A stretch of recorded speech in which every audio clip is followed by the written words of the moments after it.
who was selected to go. I was able to go back the year after as a student leader and run my own family.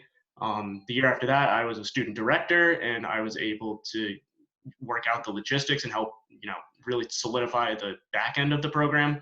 And then the previous 2 years, I was a family advisor, which is normally just a role that mostly Rotarians fill. But in recent years, it's come up the same weekend as the district conference. So I was fortunate enough to be able to fill that role and continue my involvement in a significantly more limited capacity, but still very enjoyable capacity. Find your camera. So I have a story. As you all know, I used to do the radio show for Rotary, and we had a dad come on the radio show who was telling us about his son being in RYLA, and he said, "What did you do to my son?" Because on a Friday he left, and on a Sunday he came back, and on a Friday he'd be the kind of kid that sat around all day playing video games and was just a typical teenager.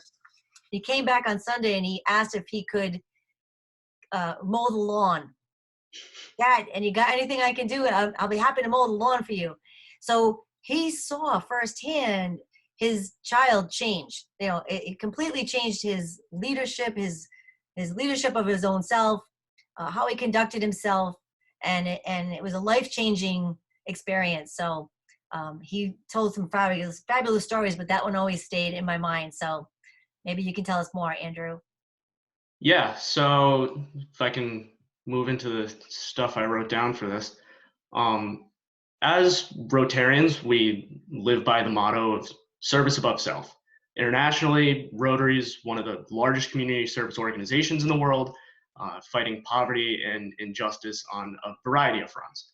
Locally, we're active members of our community, whether it be volunteering at local schools, raising money for charity, providing scholarships, you name it. It's this aspect of RYLA that you're likely most familiar with. Every year, each participant together completes a service project on the final day. In years past, we've donated school supplies to developing nations. We've collected care packages for homeless youth. We've crafted dog beds for local animal shelters. That's just a few of the projects that we've done over the years. Not only does the day of service at the end give participants the opportunity to directly improve lives, it fits perfectly into the progression of the weekend as a whole. The first day is about becoming a better person individually.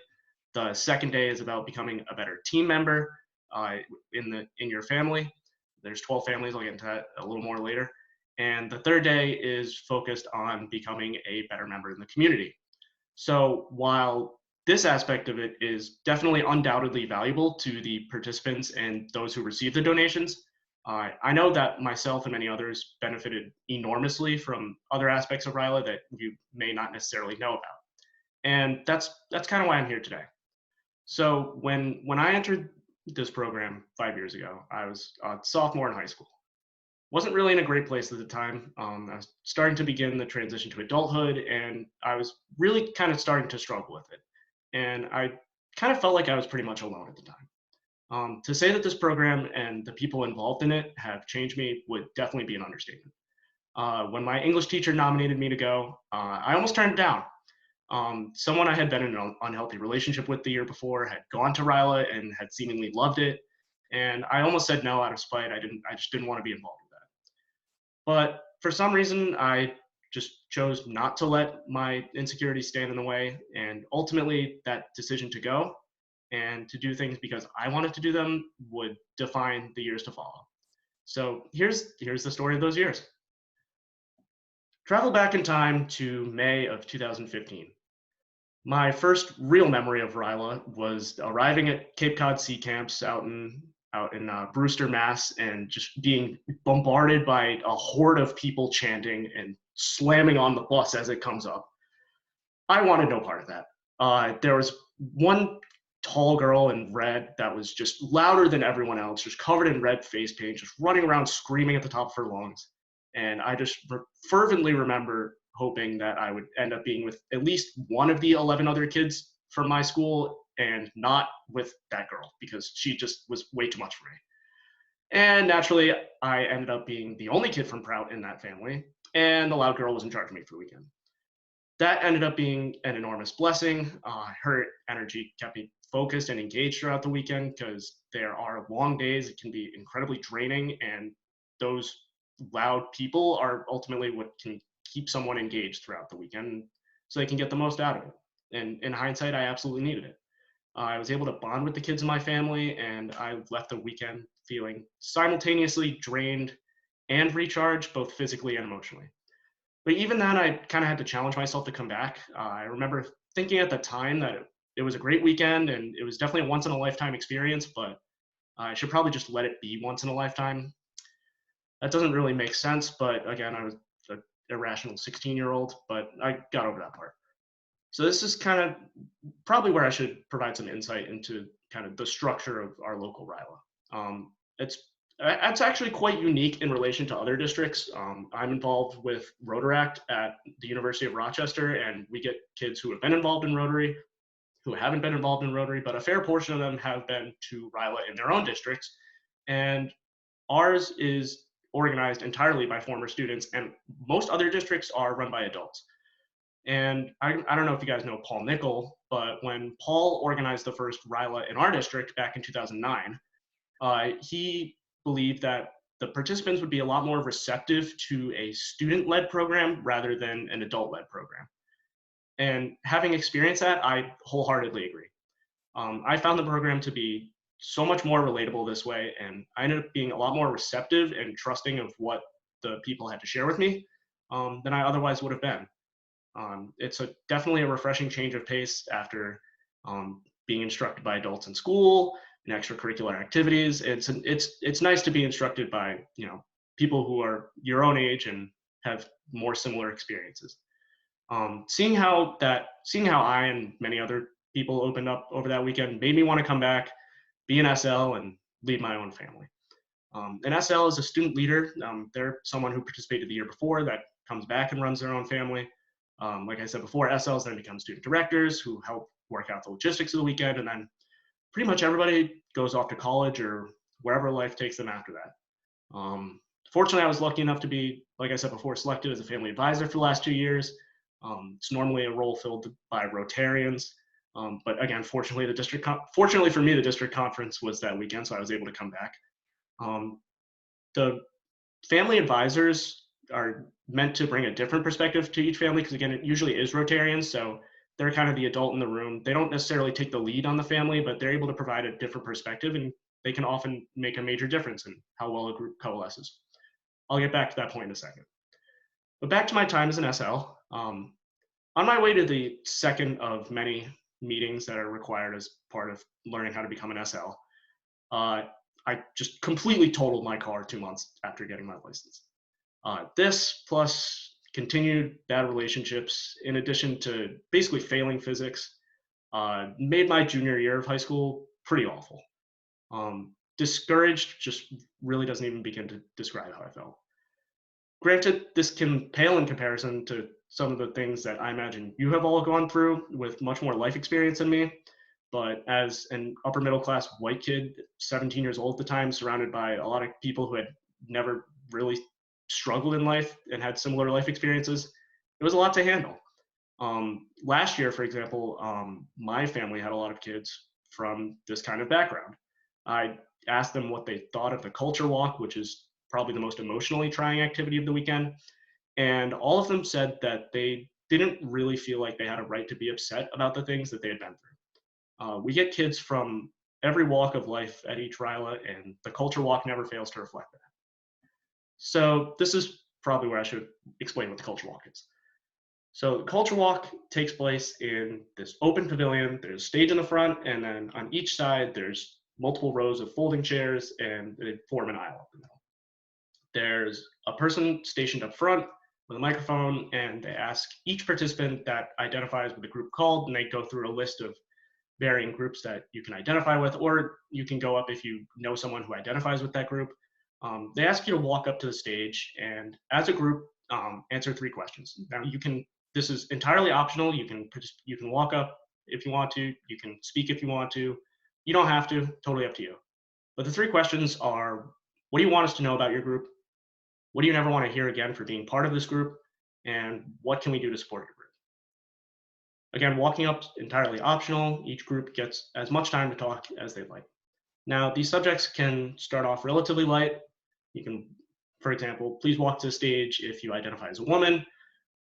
Please walk to the stage if you go to public school. But slowly but surely, they progress into much touchier subjects. It's, like I said, it's a very emotionally trying activity for a lot of reasons, but I think it's easily the most important part of the weekend for a couple of reasons. First, if you've experienced something traumatic and you've never really had an opportunity to share what's happened to you, like, this is the perfect opportunity. We get kids from dozens of high schools all over Rhode Island and Southeastern Mass, and we usually never get more than a handful from each. My year was actually the exception. There were 12 kids, including myself, from my high school. That's by far the most there's ever been. In a normal year, there's no more than 5 or 6 from each school. Most schools send about 2 or 3.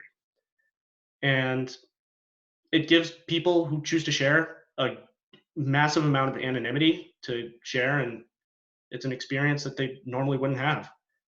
They also potentially have the opportunity to get a lot of support that they might not have had. If you need to step out for a second, there's several grief counselors on hand that are absolutely willing and able to talk to anyone about anything. So it's really an opportunity for people to really confront their issues head on, potentially for the first time, tangibly. For the people sharing their experiences, it may hurt to outwardly express the pain that they've held in for years, but it can also be extremely liberating for them. Literally and metaphorically, nobody's ever up there alone. I've never in my 5 years seen someone walk to the stage and them be the only person up there. There's always people who have been through similar situations that stage walk exposes that. And even something as simple as a hug while people are crying and sharing their story can make an absolutely huge difference for them. Second reason, and this is a little more on the flip side of the coin, if you're someone like me, who when I was a student had never really been through any of the struggles I was hearing people share, it's a huge eye-opener. And the most important lessons I took away from experiencing the culture walk didn't really set in until I had, it had been a couple months and even a year after that, once I had gone through it again. The first time around, I was just, being exposed to perspectives I had never been exposed to before. And it was kind of hard to really fully process and understand what I was hearing. After the second time, I really started to understand the strength it takes to pour your soul out to a group of people who really don't know who you are and don't understand you. But in turn, when you're hearing this, you realize how strong that you personally are too. And it validates your experiences and how they make you feel. Just because somebody has it worse than you does not diminish how you feel or make it any less important to you. To go back to the family that I had most recently last year, who were all kids from similar backgrounds to me, I was explaining this stuff to them, explaining that, it's okay to not be okay. And just because somebody has it worse than you doesn't mean that you don't have the right to feel sad about your own issues or feel any way about them. And as I was saying this, I just saw the light click on in each of them. And once I was done talking, each of the 10 kids that we had in our group basically just had their own little monologue. We just went around and they all said the things that they felt like they couldn't say during the culture walk because they were hearing kids who they thought had it a lot worse than them. We probably ended up sitting on the floor of that cabin for an extra 2 hours afterwards. I think we went to bed at probably about 2 a.m. But listening to those kids have their emotions validated, potentially for the first time ever, was really, really incredible. My last little note about my time as an SL, I have other stuff to talk about after this, but my time as an SL personally could not have come at a better time. Despite nearly dying on the way to a meeting, those meetings ended up turning out to be a lifesaver. Every 2 weeks, it gave me a chance to put the rest of my life on pause and spend about 4 hours with people I actually wanted to be around. The friends I made throughout the planning process gave me my first real taste of good friendship. Unlike a lot of the friends I had at school, they were really genuinely interested in getting to know me better. They cared about me. They were always looking to have fun, and they became the first people I really trusted the most. They made me a better person because they showed me what it meant to be a good friend and to be there for someone. And I can say for a fact I've never been part of a group remotely similar to that group of SLs. That weekend, after everything that my junior year of high school was probably the best weekend of my life. So though my direct involvement with RYLA has regressed as the years have gone on, my firm belief in the value of the program has not. Each participant that I interact with just continues to amaze me with their strength. And to use the slogan for my student year, because each year has a slogan, face everything and rise. Another major takeaway from my RYLA experience has been the ability to set goals for myself and visualize a plan to achieve them, which again is valuable for a lot of reasons. But the activity that we do for that is actually immediately before the culture walk. So you get there on a Friday afternoon, and within 10 hours, you do this incredibly uplifting board breaking activity, and then you go through the culture walk. And yeah, that Friday is real tiring, but it makes the other 2 days just all the much better. But yeah, like I said, it's a board breaking exercise. The premise of that is there's a speaker up there who has a background in martial arts, among other things. He tells you that it takes about 2 years of training to break a wooden board, but that everyone in the audience is going to do it in about 2 hours. So the first thing you have to do is you have to find someone that you actually don't know. It's not in your family. You don't know from home, and they have to be about the same size as you. They're going to be your partner for this. You need somebody to hold the board while you break it. Then you have exactly 1 minute to tell them your life story and what you want to do in the future. And it's kind of a warm up for what comes next.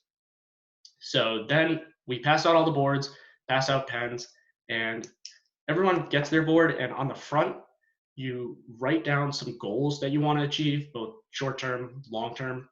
On the back, you write down what's holding you back from achieving these goals. Now, the kids don't know that these are breakaway boards, so it's actually really, really easy to break these boards. That's kind of the point. One year, I remember I was just looking across the aisle, and I saw some kid reach down to grab his pen, and he hit the board on his knee with the top of his knuckles and just broke in half. So yeah, sometimes those boards are a lot easier than it seems. But breaking the physical board isn't really the point. It's definitely uplifting to break through that board and visualize yourself breaking that board and achieve something, admittedly very small, and it makes for a nice keepsake. But it's more about figuring out where you want to go and how you're going to get there. And for a lot of people, they've never actually really had the time and space to really sit down and kind of actualize what they want to achieve and kind of think about the path to get there. But yeah, it does make for some nice keepsakes. One funny anecdote: one time I broke the board and it split into 3 pieces instead of 2. And well, thankfully for me, I didn't have to pull any wooden splinters out of my partner's face because the 3rd piece just smacked her in the face. So yeah, but yeah, I still have all my pieces of the boards I've broken over the year in a bag, along with some souvenir sweatshirts that I've accumulated over the years. But my last major takeaway from RYLA is ultimately the value of discomfort. In some ways, RYLA is designed to make the participants uncomfortable. I know I was very uncomfortable when I was a student on numerous occasions, not to mention the countless times before RYLA that I had felt insecure. The culture walk was the first time I had cried in public in front of both my friends and complete strangers. Like I said before, I was also not a fan of just the gratuitous loud chanting and singing. I hated being in jail during the community building exercise. That's an exercise on the last day where people are randomly put into groups and you have the goal of building a community, and you're given a list of the resources you have available to you, and you try to make the best community you can. Quickly, everyone figures out that some of these groups have more resources than others and more space than others to build their community. And ultimately, it's meant to be a microcosm of class struggle in society. But nonetheless, it took me some time, but I ultimately discovered that a lot of my personal happiness was a direct result of my discomfort at times. As people, we tend to favor stability because we are afraid of volatility and the unknown. And really, we shouldn't be. Fear can be incredibly crippling and prevent a lot of growth. A lot of us, myself included, can be afraid of failure and trying new things. But failure teaches you a lot about yourself and the people around you. The most successful people in life are successful because they have failed. Now, it is only valuable, however, if you take time to assess failure and learn from it. But as for stepping outside my comfort zone, I realized I'd never find the things I'm truly passionate about unless I was willing to try new things. Like, think about the kids in this program. They're 15, 16 years old. We get them at a really crucial stage of their lives. They're still trying to figure out who they are, what matters to them, and what they believe in. It's why every year at the end of the weekend, I try to sit down with the kids in my group and I encourage them to go try out for that play that they've been thinking about doing, or hang out at the beach and meet new people if they're really just trying to be more social and make new friends, or even get into video games. The potential is there's unlimited possibilities. But by finding something they're really passionate about, it can not only open a lot of doors for them, but it can provide them with a lot of much needed structure and stability. Like for me personally, I hated running laps around a soccer field after practice. I hated running. But then I ran track and it was super fun. I made a lot of great friends and it gave me a lot of experiences that otherwise would have never had. And I try to encourage everyone I interact with at RYLA, try something new. Worst comes to worst, you quit after the first practice, but then maybe you find something you really like and you find something you're passionate about. So in conclusion, I hope I've been able to convey to you all what RYLA means to me and the roughly 1,500 kids that have gone through the District 7950 RYLA over the course of the last 11 years. It has most certainly made me a lot more introspective and certainly more caring during a time where a lot of people experience their greatest personal growth. I definitely would not be the person I am today were it not for my involvement in this program and as a result of the relationships that I formed through this program. Very few people do stay involved for as long as I have, and had RYLA gone on, like I said before, had RYLA gone on as planned this year, this certainly would have made for an interesting capstone. My time in the program has unfortunately probably come to an end. Next year, my graduation is the same weekend as RYLA usually is.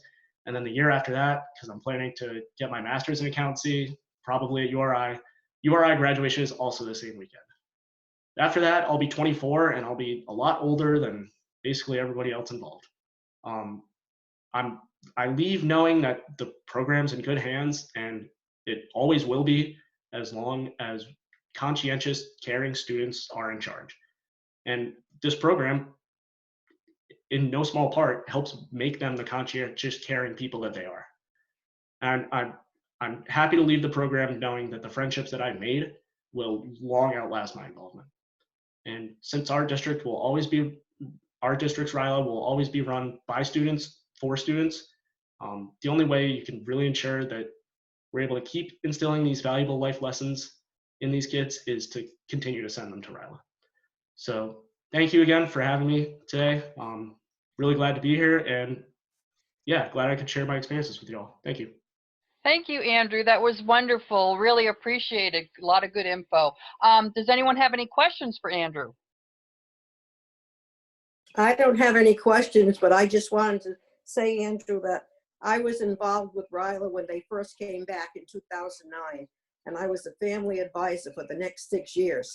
So I think your year was the year that I was district governor, and I think that might have been the first year that I did not do family advisor, but I was there for the weekend. And you're right about the culture walk. My very first year, when they did the culture walk, halfway through it, I got so angry. I got so angry at the people that were doing it, because I'm thinking, how can they do this to these kids, asking these questions and the emotions and all? But through the weekend, I could see what that culture work did. It bonded everybody together.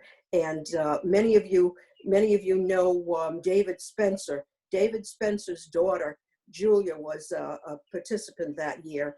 And he said, when she came home, he said, Julia was a girl, she didn't talk too much, she was moody and everything. He said, they picked her up on Sunday, and she did not stop talking all the way home because she went, and I've seen it. And what's the wonderful part of it is that I'm still on Facebook with a lot of I call my RYLA kids, my RYLA families. And I've seen them graduate, get married, have children, become military officers and all. And my club knows, I've preached over the years that RYLA is one of the best programs in Rotary. So I'm hoping, Andrew, that even though you're getting older and you won't be able to participate, stay involved with Rotary. After Rotaract, make sure, because Rotaract begins for our Rotarians now.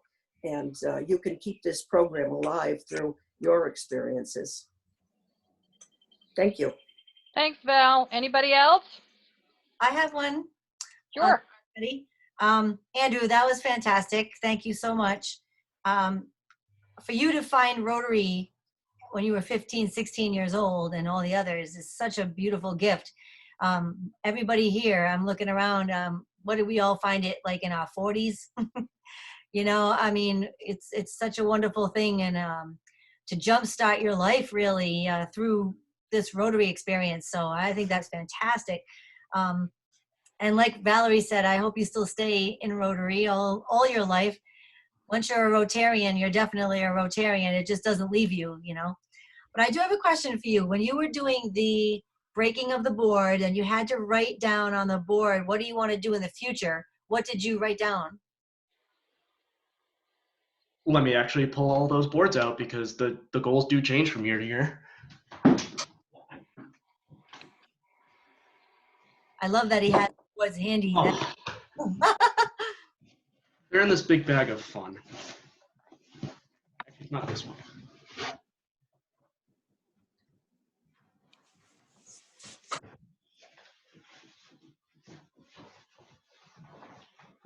I could show you all my boards. I have several over the years too. Oh my God, you still have yours too? I sure do. Awesome. And how about Valerie? You rapped and you also did the ropes course. That's right. And, you know, talking about moving out of your comfort zone, I sure did. And I don't know why I did it. I did it for my family because my family, the kids were quiet and they weren't getting as much recognition as the other kids. So I decided, well, I wrote a rap and I did that. And then I became known as the rapper because they asked me to do it every year. And I did the zip line too. And that was certainly out of my comfort zone. Yeah, I was able to find all the boards. So I think this was the most recent one. Yeah, this is definitely the most recent one. And I wrote down, be myself and remember that you are always in control. And on the back, I wrote, follow the plan, move forward, and keep the faith. Let's see what else we have here.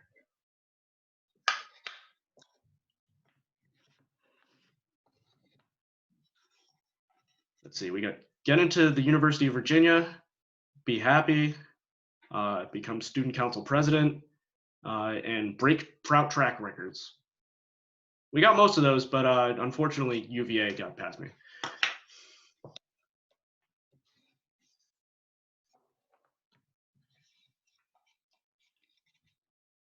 This one was from 2018. Build upon a successful freshman year, but get better grades. Got that. Get an internship next summer, stay close with your friends, and only get into healthy relationships. Oh, this is from my student year. Break proud track records is still on there. Become president of student council and/or America. Climb the class rankings, and get accepted to Columbia. That one didn't happen, but you know, you gotta stay ambitious with becoming president of America. Election year. It's an election year this year. Yeah, well, I'm not 35, so unfortunately I can't run. And then this one was from 2017. Make Dean's List at Rochester, make tons of new friends, and thrive and live my life the way I want to and to be the best I can be. And yeah, that's what I got for the goals.